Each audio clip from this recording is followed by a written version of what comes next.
Queridos irmãos e irmãs, hoje, no dia em que nós celebramos Pentecostes, a descida do Espírito Santo sobre os apóstolos e sobre Nossa Senhora no cenáculo.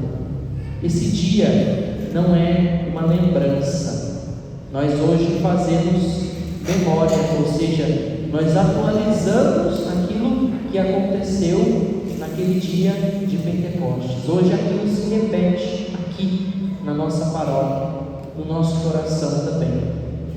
As leituras que nós acabamos de ouvir são muito bonitas e nos explicam o sentido do mistério, o que é o Pentecostes. A primeira leitura que nós ouvimos nos fala justamente do capítulo 2 de Atos dos Apóstolos, nos fala justamente dessa descida do Espírito Santo, como aconteceu. E o primeiro versículo já começa com uma descrição. Quando chegou o dia de Pentecostes, os discípulos estavam reunidos no mesmo lugar. De repente veio um barulho do céu, como se fosse uma ventania, e encheu a casa onde eles se encontravam. Então vem a descrição: as línguas de fogo que descem sobre os discípulos, e eles então começam a proclamar, a falar em outras línguas, a ponto de que as pessoas que estavam na cidade também entendem o que os discípulos, os apóstolos falavam, sendo que os apóstolos eram galileus, ou seja, as pessoas que estavam em Jerusalém para celebrar a festa, que é chamada de Pentecostes por nós, mas os judeus chamavam essa festa de Shavuot, festa das semanas. Era uma festa que acontecia justamente 50 dias depois da Páscoa. Precisa entender uma coisa, né? A Páscoa existe já no passado, no calendário judaico. Os judeus já celebravam a Páscoa. Porque o que é a Páscoa mesmo? A passagem para onde? Para a eternidade? Também, né? O que os judeus celebravam? Que Páscoa é essa? Que passagem é essa? Onde eles estavam? Para onde eles passaram? Gente, hoje é Pentecostes, o Espírito Santo desceu aqui. Eu espero. O povo era preso, era escravo no Egito, e eles pediram libertação. Então Deus suscitou Moisés, e Moisés tirou o povo do Egito. E essa travessia é chamada de Páscoa, a passagem pelo Mar Vermelho, a passagem pelo deserto e a chegada depois da Terra Prometida. Então todos os anos os judeus celebravam a festa da Páscoa, a passagem. Mas 50 dias depois existia uma outra celebração. Quem aqui é bom em matemática? Matemática aqui. 7 vezes 7. Olha só, interessante, né? 49. 7 vezes 7, 49. 7 é o número que na Bíblia indica os dons do Espírito Santo, os dias da semana, os pecados capitais. 7 indica também a perfeição.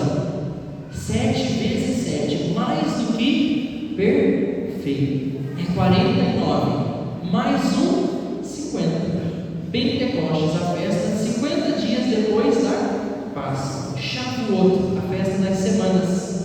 Então a festa de semanas, 7 semanas depois da Páscoa. Muito bonito esse significado, e mostra para nós que os judeus já celebravam o Pentecostes, mas não da forma como nós celebramos. E por que eles celebravam 50 dias depois da Páscoa?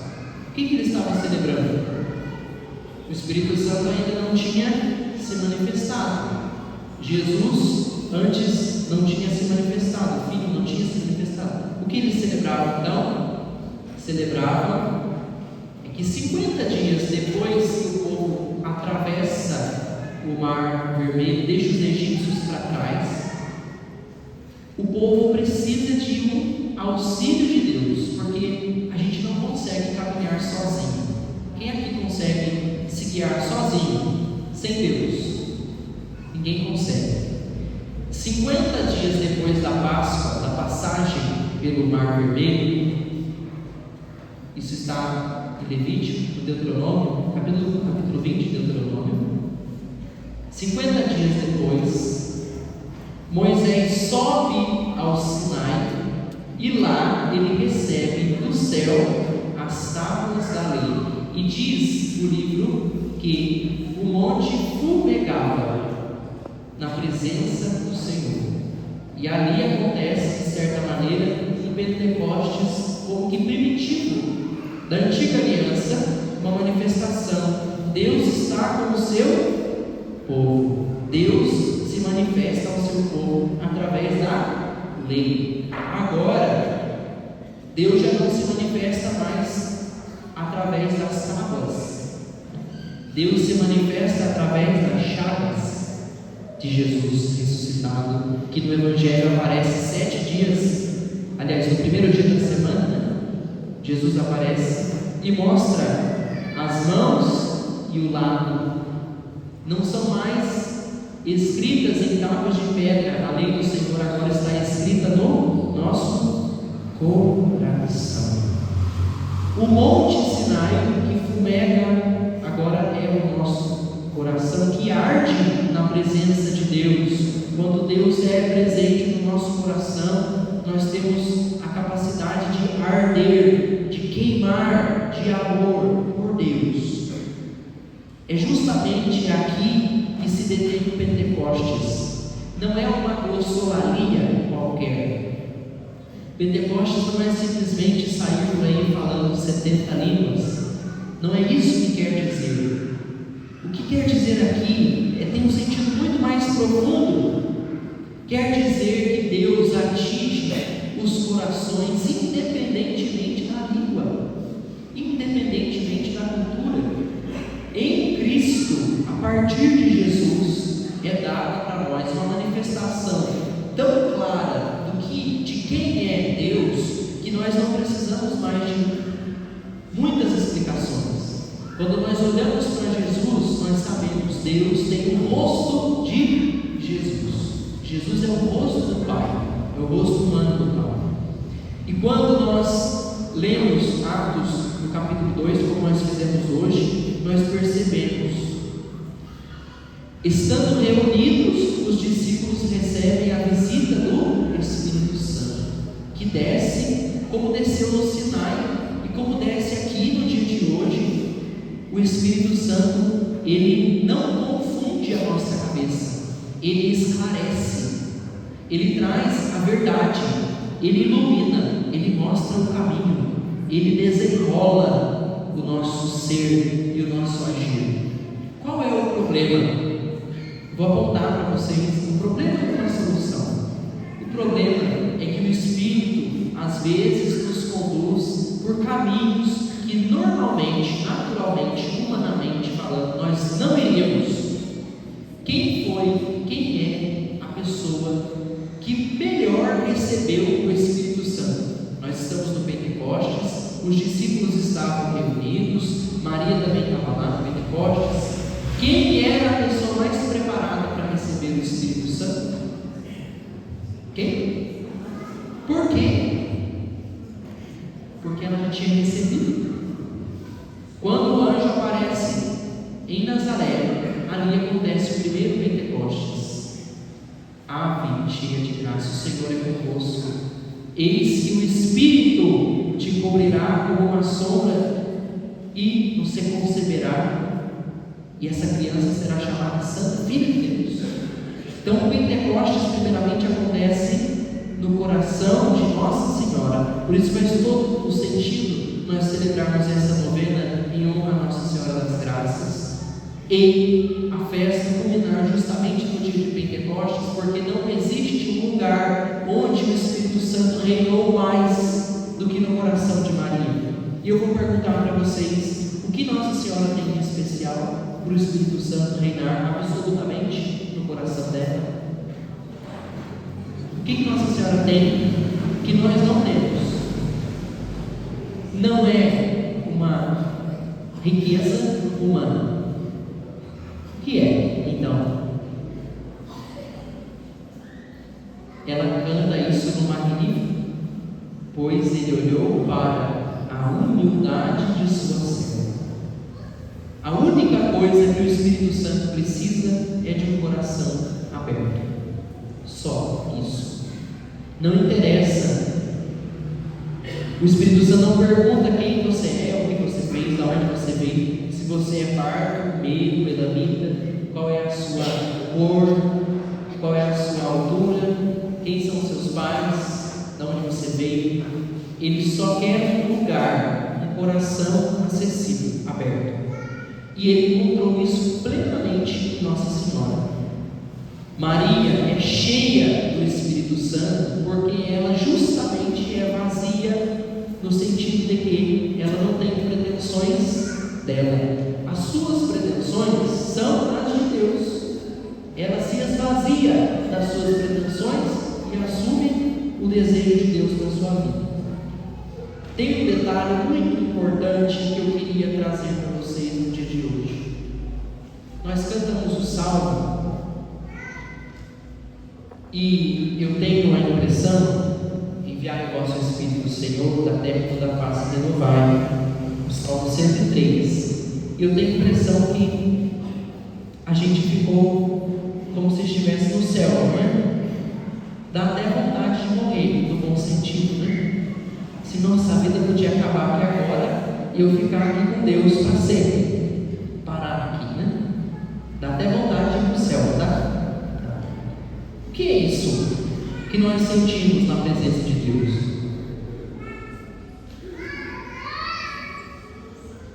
É uma palavra com 3 letras. Na presença de Deus, nós sentimos paz. Na presença de Deus, nós vivemos em paz. Eu tenho certeza que se eu perguntar para cada um aqui, todo mundo vai me dar pelo menos uma razão para se lamentar. No entanto, quando nós rezamos e cantamos, eu tenho certeza que apesar dos seus problemas, você sente no seu coração grande paz, porque a presença de Deus nos traz paz. A paz não é ausência de sofrimento, paz não é ausência de dor, paz não é ausência da guerra. Também é bom que não haja guerra, mas a paz não é necessariamente a ausência da guerra. A paz se traduz pela presença de Deus em nós. Quando Deus está presente, como Jesus diz, a paz esteja convosco. E os discípulos que estavam tomados por uma tristeza e um medo são transformados por uma grande alegria que vem do céu, que vem do Espírito. Essa alegria nós só encontramos em uma coisa que vem de Deus e que Nossa Senhora sabe muito bem ensinar para nós, se chama abandono. Quem se abandona em Deus encontra paz. Quem se abandona em Deus encontra alegria, porque, como disse e repito, a paz não é a ausência de problemas, a paz é a certeza de que Deus está comigo. Isso é ter paz. Deus está junto de mim. O Espírito Santo habita em mim. O Espírito Santo é comigo e por mim. O Espírito Santo faz em mim uma obra nova. Ele é capaz de dar vida àquilo que já estava morto. Ele é capaz de levantar aquilo que já estava caído. Não tem nada que o Espírito Santo não possa fazer. Na verdade, o Pentecostes é em si a recriação de todo o universo, de todo o cosmos, porque quando Deus cria o mundo, lá no livro do Gênesis, Ele sopra sobre Adão e Eva o seu Espírito e dá vida. E aqui Jesus sopra sobre os discípulos e diz: recebei o Espírito Santo. Ele sopra sobre nós. Se aquele sopro de Deus foi capaz de criar tudo o que nós vemos, quanto mais o de Jesus ressuscitado não é capaz de criar em nós um homem e uma mulher novos. Só experimenta isso quem tem humildade de Nossa Senhora. E aí a gente precisa recorrer à mãe. Pede à mãe que o filho atende. Precisamos hoje, assim, olhar com muito carinho para Nossa Senhora, porque ela tem muito a nos ensinar. Esvaziou-se de si e assumiu a vontade de Deus. O Espírito conduziu Maria para o Egito, fugindo da perseguição. O mesmo Espírito que fez com que Nossa Senhora concebesse foi o Espírito que levou Nossa Senhora aos pés da cruz. O mesmo Espírito que levou Nossa Senhora aos pés da cruz foi o Espírito que conduziu Jesus ao deserto, e é o mesmo Espírito que conduziu Jesus até o Calvário. Portanto, a gente não pode se enganar achando que o Espírito Santo nos isenta de responsabilidades. Não. O Espírito Santo nos dá forças para que nós vençamos as nossas cruzes, para nós carregarmos as nossas cruzes. Maria ficou de pé aos pés da cruz. Jesus entregou a sua vida na cruz, mas pela ação do Espírito ele ressuscita, ele revive, ele tem uma vida nova. Por isso aqui a comunhão perfeita da Trindade, o Pai, o Filho e o Espírito Santo, que agem em nós, mas sobretudo através da ação do Espírito Santo. Quero convidar você a baixar um instante a sua cabeça.